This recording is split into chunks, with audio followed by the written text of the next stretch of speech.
Good morning to all my dear students. Welcome to English online class. Now we are going to see the poem The Ant and the Cricket. The Ant and the Cricket poem is written by Aesop Fables. Is it good to be lazy and not work? What is the result of laziness? Only when you work will you get rewards. Okay, Aesop Fables means a collection of short stories about animals which behave in human way. A fable is a story, often with animals as characters, that conveys a moral. This poem is about ant and a cricket, contains an idea of far-reaching significance, which is as true of a four-legged cricket as of a two-legged one.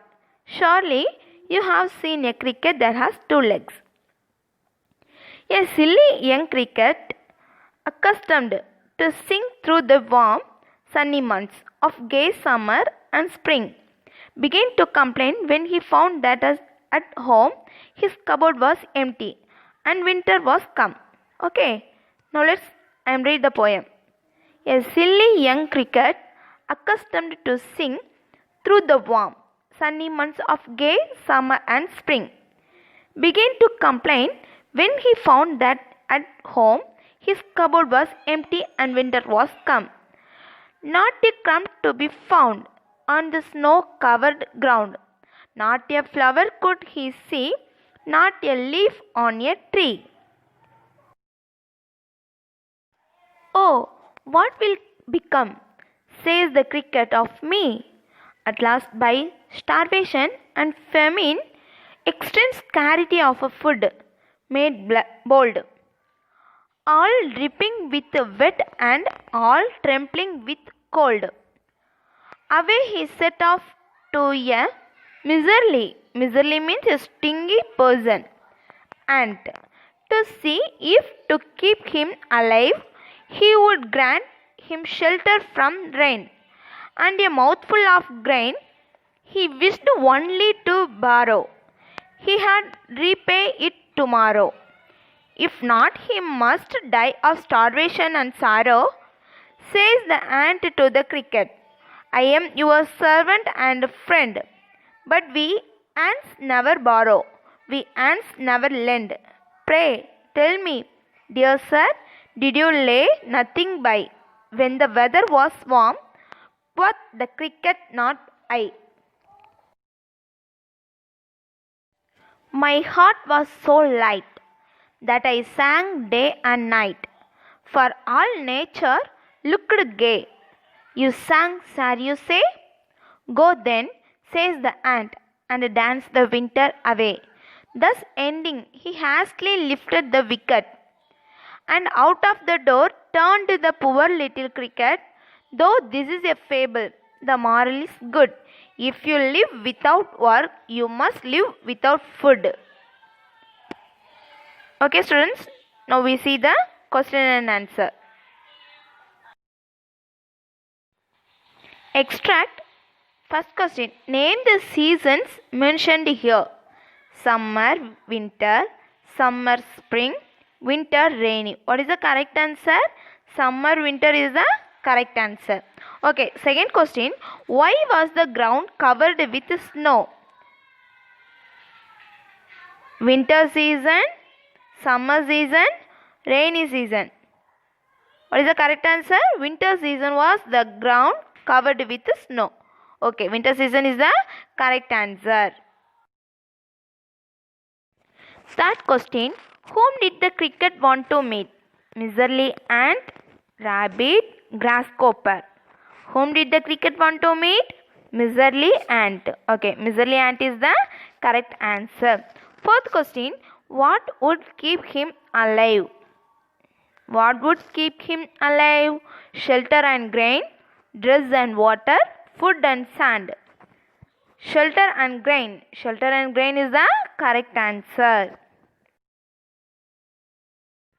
Fifth question.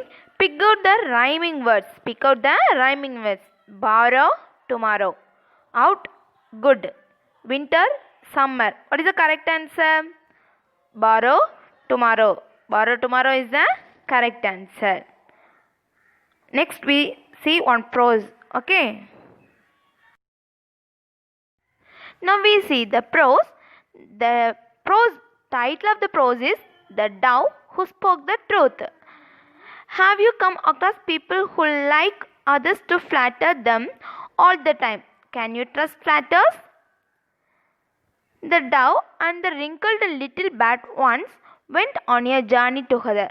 When it came toward night, a storm arose and the two companions shouted everywhere for a shelter.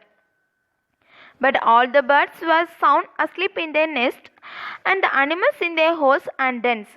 They could find no welcome anywhere until they came to the hollow tree where old Master Owl lived, wide awake in the dark. "Let us knock here," said the shrewd bat. "I know the old fellow is not asleep. This is his prowling hour, and as it is a stormy night, he would be abroad hunting. What ho, Master Owl!" he squeaked. "Will you let in two storm-tossed travellers for a night's lodging?" Gruffly, the selfish old owl bade them enter and grudgingly invited them to share his supper. The poor dove was so tired that she could scarcely eat, but the greedy bat's spirits rose as soon as he saw the viands spread before him. He was a sly fellow and immediately began to flatter his host into good humor.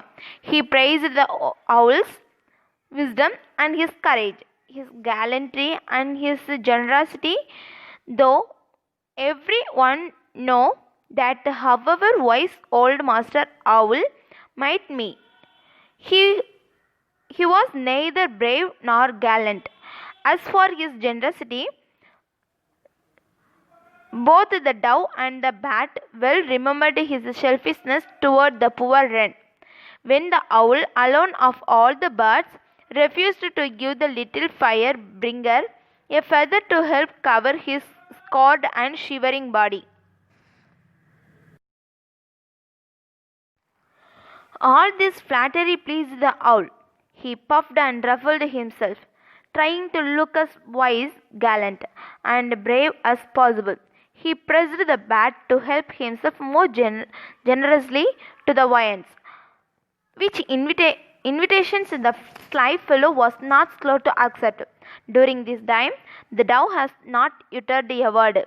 She sat quite still, staring at the bat and wondering to hear such insincere speeches of flattery. Suddenly, the owl turned to her. "As for you, Miss Pin Eyes," he said gruffly, "you keep careful silence. You are a dull table companion. Pray, have you nothing to say for yourself?" "Yes," exclaimed the mischievous bat.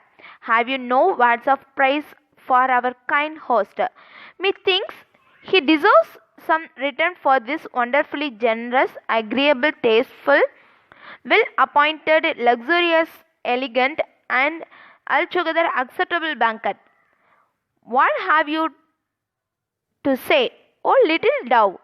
But the dove hung her head, ashamed of her companion, and said very simply, "Oh, Master Owl, I can only thank you with all my heart for the hospitality and shelter which you have given me this night.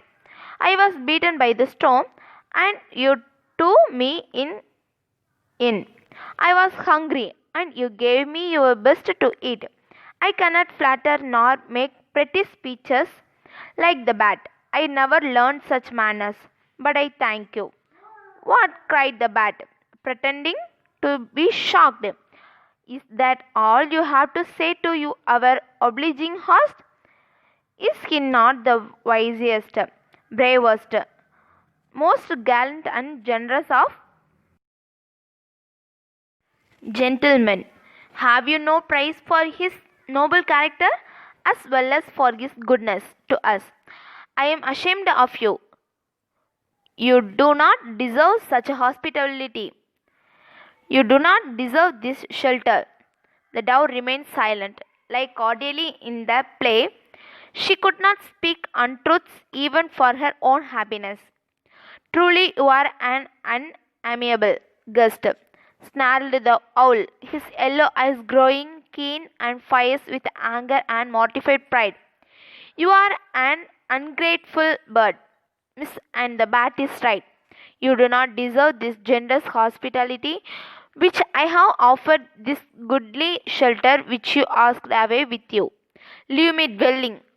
Pack off into the storm, and she, whether or not your silence will soothe the rain and the wind. Be off, I say.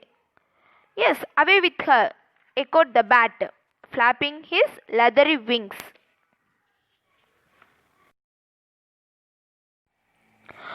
And the two heartless creatures fell upon the poor little dove and drove her out into the dark and stormy night.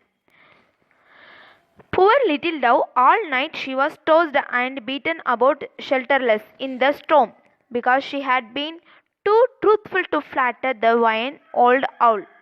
When the bright morning dawned, draggled and weary as she was, she flew to the court of King Eagle and told him all her troubles. Great was the indignation of that noble bird, for his flattery and his cruelty. Let the bat never presume to fly abroad until the sun goes down, he cried. As for the owl, I have already doomed him to this punishment for his treatment of the wren. But henceforth, let no bat have anything to do with either of them, the bat or the owl. Let them be outcasts and night prowlers, enemies to be attacked and punished if they appear among us, to be avoided by all in their loneliness. Flattery and inhospitality, deceit and cruelty, what are more hideous than these? Let them cover themselves in darkness and shun the happy light of day. As for you, little dove, let this be a lesson to you to shun the company of flatterers who are sure to get you into trouble. But you shall always be loved for your simplicity and truth. And as a token of our affection, your name shall be used by poets as long as the world shall last to rhyme with love. By Abby Farwell Brown. Okay, now see the question and answer.